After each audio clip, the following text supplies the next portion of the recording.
the third pronoun. The name of the pronoun is interrogative pronoun.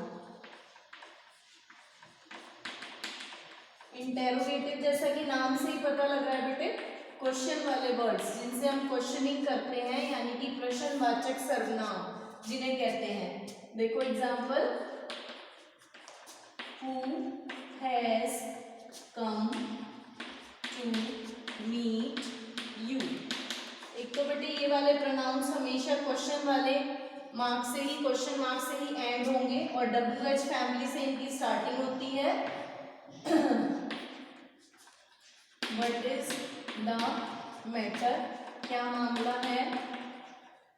तो what means क्या, और who मतलब कौन। हु जो है वो लिविंग पर्सन्स के लिए आता है और विच जो है वो नॉन लिविंग के लिए आता है, विच इज योर बुक।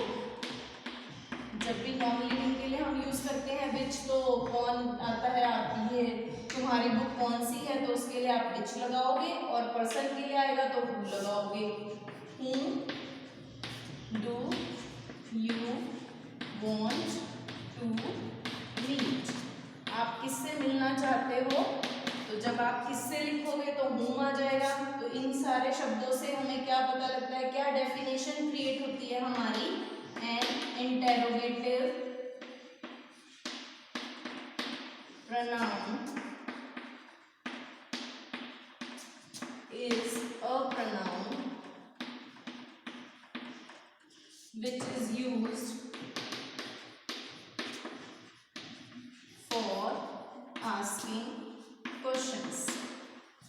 जो कि क्वेश्चंस को पूछने के लिए यूज किया जाता है वो हमारा इंटेरोगेटिव प्रोनाउन होता है, और वो WH फैमिली वाले वर्ड से ही स्टार्ट होता है, चाहे whom हो, whose हो, which हो, what हो, when हो, where हो, how हो, तो ये सारे शब्द इसमें आते हैं।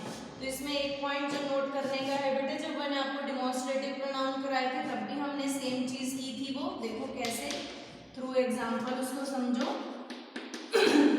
विच पेन इज योर्स। देखो जब भी आपका विच जो है ये इंटेरोगेटिव प्रोनाउन है, इसके बाद जब भी कोई नाउन गिवन होगा, अगर नाउन गिवन है तो ये प्रोनाउन की तरह वर्क नहीं करेगा, तब ये इंटेरोगेटिव एडजेक्टिव की तरह वर्क करेगा। क्लियर है बेटा, यही सेम बात डिमॉन्स्ट्रेटिव में थी, यही बात इसमें है कि जब भी आपको इसके बाद एकदम एक नाउन गिवन होगा तो ये हमेशा आपका एक एडजेक्टिव की तरह वर्क करेगा, प्रोनाउन की तरह वर्क नहीं करेगा। सेकंड देखो यही same example, which is your pen. अब देखो जब भी विच के बाद एकदम एक वर्ब आएगी, जब भी एक वर्ब गिवन होगी तब जो है ये डिमॉन्स्ट्रेटिव, जैसे डिमॉन्स्ट्रेटिव में किया था आपने प्रोनाउन में कि जब भी डिमॉन्स्ट्रेटिव प्रोनाउन के एकदम बाद वर्ब आएगी तो वो डिमॉन्स्ट्रेटिव प्रोनाउन की तरह काम करेगा, ऐसे ही ये इंटेरोगेटिव है, इसके भी एकदम बाद अगर वर्ब आएगी तो ये प्रोनाउन की तरह वर्क करेगा, अगर नाउन आएगा तो ये एक एडजेक्टिव की तरह वर्क करेगा। ठीक है, तो यहाँ पर ये इंटेरोगेटिव प्रोनाउन की तरह वर्क करेगा। क्लियर है बेटा ये। अब हम इसकी एक्सरसाइज कंटिन्यू करते हैं। See the worksheet 1. Dash view the papers in the class। अब देखो क्या आपको समझ आ रहा है इसको, अगर हम इसकी हिंदी कन्वर्ट करते हैं कि किसने जो है क्लास में पेपर थ्रो किए हैं, तो कोई पर्सन ही होगा वो जिसने पेपर थ्रो किए होंगे, तो कौन है वो, तो कौन के लिए आप पर्सन के लिए क्या लगाओगे, ठीक है बेटा। तो यहाँ पर्सन के लिए वो लगेगा, दैट इज द रीजन, क्या कारण है, फॉर यू तुम्हारे लिए, टू मेक नॉइज कि तुम इतना शोर मचा रहे हो। तो यहाँ पे क्या के लिए क्या लगाओगे, व्हाट इज द रीजन, क्या कारण है कि तुम इतना शोर कर रहे हो, डैश ऑफ दीज टॉयज। अब यहाँ पे टॉयज की बात हो रही है, नॉन लिविंग थिंग है, इज योर्स कि तुम्हारा टॉय कौन सा है, तो यहाँ पर विच आ जाएगा नॉन लिविंग के लिए, क्योंकि यहाँ टॉयज की बात हो रही है। फोर्थ है बेटा, can I send to the store. हाँ जी, किसको भेजने की बात हो रही है, किसी पर्सन को, कि किसको मैं स्टोर तक भेज सकता हूँ, तो यहाँ पर भी पर्सन के लिए हु आएगा, who can I send.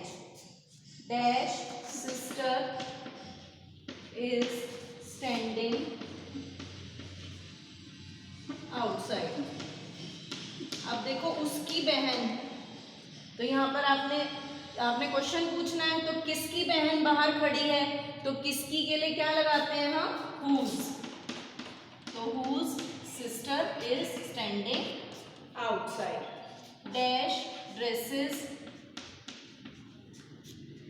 Would you like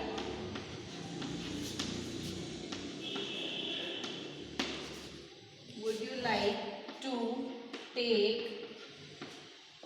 with you. अब यहाँ फिर ड्रेसेस की बात हो रही है, नॉन लिविंग की बात हो रही है, तो विच आएगा। विच ड्रेसेस वुड यू लाइक, जो तुम्हें पसंद है, टू टेक विद यू, तो तुम अपने साथ ले जा सकते हो। Dash kind of food do you prefer. आपको कौन सा फूड पसंद है, तो यहाँ पर कौन सा के लिए व्हाट काइंड ऑफ, किस तरह का, what kind of food do you prefer. The last sentence, dash is wanting to meet you, wanting to meet you.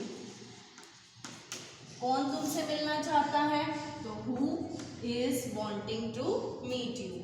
Thank you beta. Write these exercises in your